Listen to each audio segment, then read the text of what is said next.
Good day everyone. In the news is an article and this is in News 24 speaking about the ANC being on the brink of losing 2 more metros.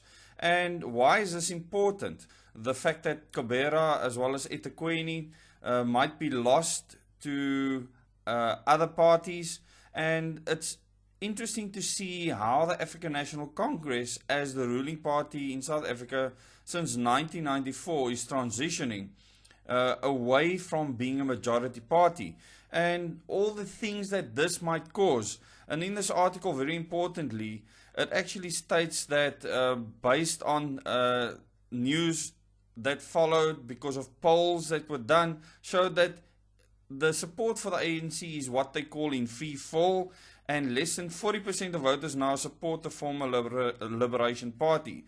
Now, I'm not sure how accurate these polls are, but there's a trend there, and it shows that people are moving away from what they call a liberation movement. And this is important to understand. If your roots are based in a liberation struggle, the question is, will the ANC let go of that struggle even when they lose democratic support? Because when you're a liberation movement, even when there's a few of you, you might do things like in the past to get your way. And a lot of people, I don't think, quite understand what this means. Will the ANC let go of power without a fight? No pun intended.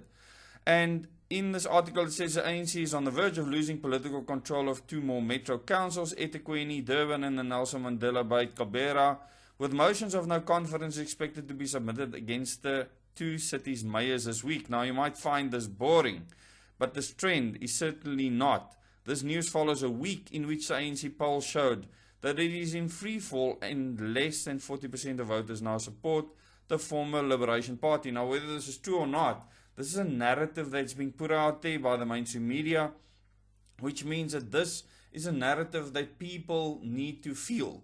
And what this can do is cause instability. People that are hardline ANC supporters, they will not tolerate losing that support. It's not that they are in charge because of a democracy.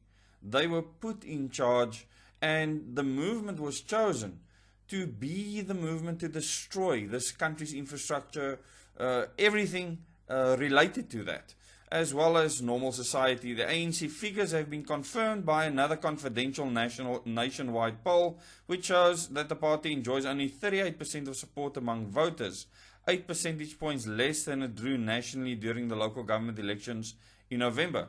Now, why is this significant? You must remember one thing. A liberation movement that had people actively with an armed struggle opposing the regime at the time prior to 1994, if those tactics are used again, who knows how unstable the country can become, especially if they have international backing. So this is something you need to look out for. It is something you need to be aware of, that even if the ANC goes below 40% support and they get 38% of the support in 2024, what's the consequences of that? Most people think it's just an election that took place. We have a new government in place, maybe a new president that's not an ANC president. What will the consequences be? And maybe the peace is held because the ANC is currently in government and because they can loot and pillage the state coffers. I will leave you with that thought. If you want more content like this, please subscribe to the channel. Please click on the bell icon to receive notifications for future videos. And you can go and read this article. It's a much longer article. It's got a lot of detail, and you will find it in the description below this video as well as in the first comment. Thank you very much. Till the next video.